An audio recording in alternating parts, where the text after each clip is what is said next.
back to our channel, everyone. Today is a beautiful day to dive deep into the latest Genoa City drama. We have so much to unpack, so grab your favorite snack, get comfortable, and let's get right into the absolute madness unfolding on our screens. I cannot believe they are doing this again. Seriously, am I the only one who is screaming at their television right now? I mean, we all knew Patty Williams was a ticking time bomb waiting to explode, but this is next level and hinged even for her. And don't even get me started on Jack Abbott. I'm sorry, but how many times is this man going to let this woman destroy his life before he actually does something proactive to stop her? Just watching him stand there in the Abbott mansion, having these traumatic, paralyzing flashbacks to the yacht, the whole nightmare where Diane Jenkins caught him in bed with Patty is just agonizing to witness. Because we all know he has been dreading this exact scenario since the moment Patty set foot back in town. But wait, let me back up. React first, explain later, right? Okay, back to the point. So Jack is totally spiraling in his own living room. He is flashing back to that horrific moment on the yacht. You remember the one, right? When Victor Newman literally orchestrated that whole sickening plot to drug Jack and trap him with Patty. Yeah, didn't work out too well for anyone's sanity then, either. And now Kyle Abbott is asking the dreaded question that has been hanging over the family like a dark cloud. Has anyone heard from Diane since that Maryland fundraiser? Kyle is no fool. He knows his mother wouldn't just vanish into thin air. Especially not now when they were finally making real progress in their relationship. And Jack knows it too. The sheer panic in Jack's eyes when Kyle brings it up. I mean, you can literally feel the dread radiating off the screen. So then Detective James Burrow shows up at the Abbott mansion, and I am just sitting here shaking my head. Because Jack actually does the right thing for once. He straight up lies to the detective about Diane's past. I know some people are loving this honest Jack era, but personally, I'm here for Jack doing whatever it takes to get the GCPD to take this seriously.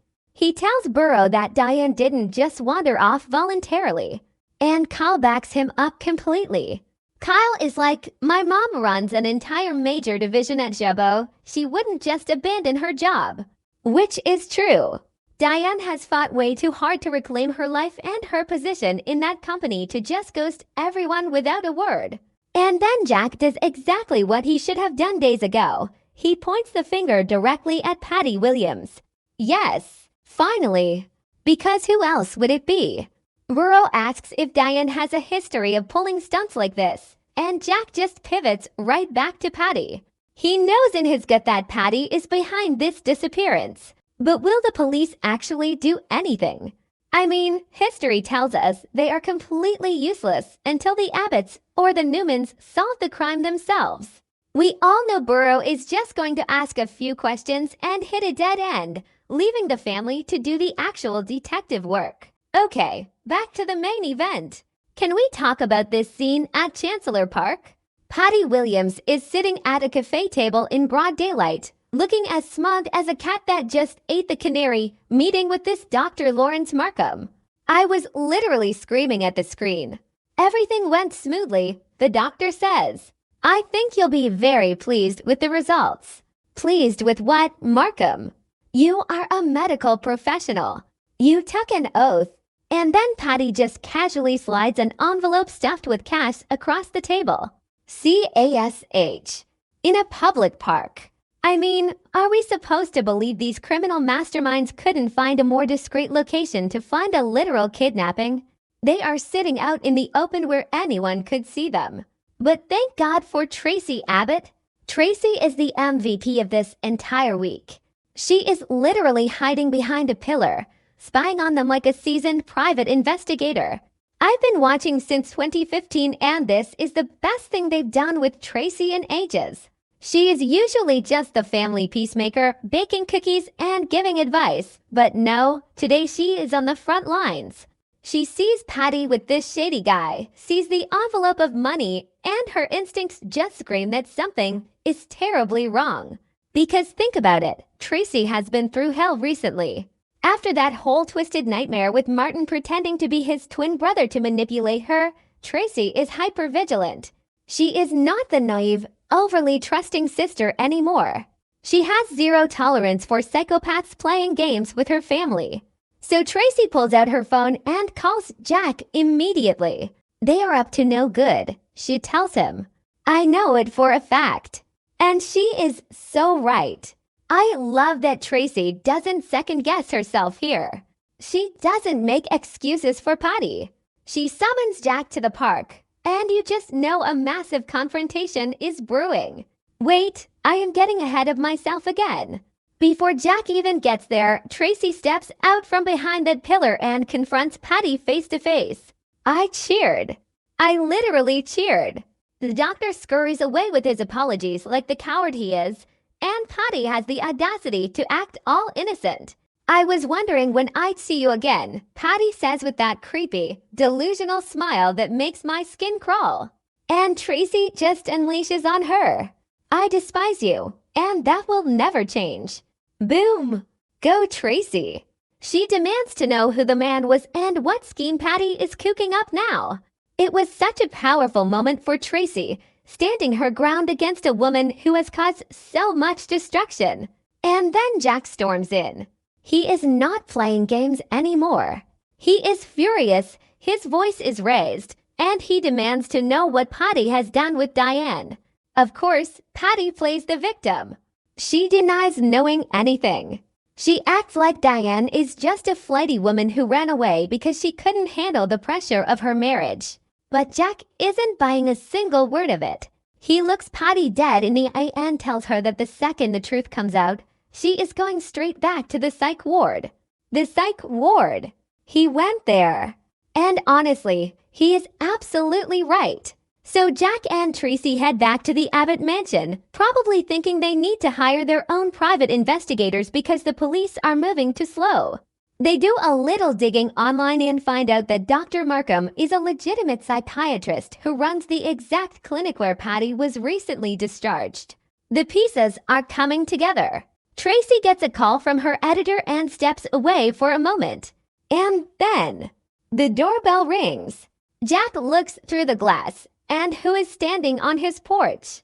Patty freaking Williams. I mean, the sheer nerve of this woman. She just got threatened with institutionalization in the middle of a public park, and she marches right up to Jack's front door. Jack opens the door, and Patty doesn't even hesitate. She pulls out a photograph. And oh my God, the photograph. I actually gasped out loud. She shows Jack a picture of Diane, completely unconscious, lying in what looks like a white, soundproof padded room. A padded room. I can't even process the level of evil here. Patty is literally holding Diane hostage in a makeshift asylum cell, and she is showing Jack the proof right in his own foyer. It is so chilling. And the story Patty spins. It is so incredibly twisted. She looks Jack in the eye and claims that Diane suffered a horrible mental breakdown. She says Diane's psyche just shattered, and that thankfully Patty was there to find her. Now she is in a place where she is well cared for, Patty says. Cared for. She is locked in a soundproof box by a corrupt psychiatrist that you bribed with a fat envelope of cash in Chancellor Park. The manipulation is just staggering. Patty is projecting her own history of mental instability onto Diane. She is using the very medical system that failed her to torture her rival. She is weaponizing psychiatry against Diane, and it is the most diabolical thing I have ever seen on this show. Jack, because he is finally using his brain, immediately connects the dots. He asks Patty if that doctor she was meeting with has anything to do with this. And Patty, without missing a beat, admits that Dr. Markham recommended a clinic that could help Diane. It is a full-blown extortion plot. Patty is basically telling Jack that Diane's safety and treatment depend entirely on him playing along. She is holding his wife's life over his head to force him into a relationship. Let's talk about Kyle for a second, because my heart is just breaking for him. Kyle spent over a decade mourning a mother he thought was brutally murdered, only to find out she faked her death. He went through absolute hell to forgive Diane and rebuild their relationship. And now, just when they are finally in a good place, she is ripped away from him again. If Carl finds out that Patty Williams, the same woman who has terrorized his family for years, is holding his mother hostage, he is going to go completely feral. I can totally see Kyle taking matters into his own hands. He might even go to Victor Newman for help, which would be the ultimate irony since Victor is the one who brought Patty back into their orbit in the first place. And we have to discuss this Dr. Markham character, because I am so disgusted. How does a licensed, supposedly reputable psychiatrist just accept a thick envelope of cash in the middle of a public park? What kind of shady operation is this guy running? The fact that Jack and Traci found his credentials online makes it even worse, because it means he has a real practice and real patients. Is he keeping Diane in some secret underground facility? A hidden basement? The thought of Diane waking up groggy and confused in a strange, padded room with a doctor who is actively gaslighting her into believing she lost her mind is pure psychological horror. It is so creepy and deeply disturbing. But the most terrifying part of all of this is Patty's sheer delusion. She doesn't even see herself as the villain in this story. In her twisted, warped mind, she actually thinks she is the hero. She genuinely believes that Diane is a broken, toxic woman who isn't good enough for Jack, and that by locking her away, she is saving him. Patty is offering herself up as the perfect replacement wife, completely ignoring the fact that she is extorting a man by holding his actual wife hostage.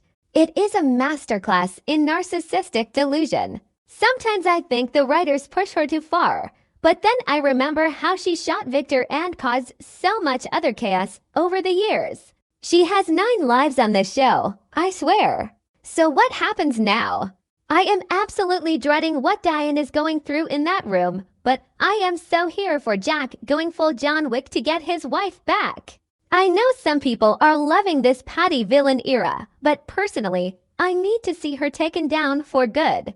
Remember when they tried this redemption arc with Patty before? Yeah, didn't work then either. She is incapable of change. And Victor Newman better watch his back, because when Jack finds out Victor's money funded this entire kidnapping operation, the Abbott-Newman war is going to go nuclear. I am terrified for Diane, but I cannot wait for the next episode.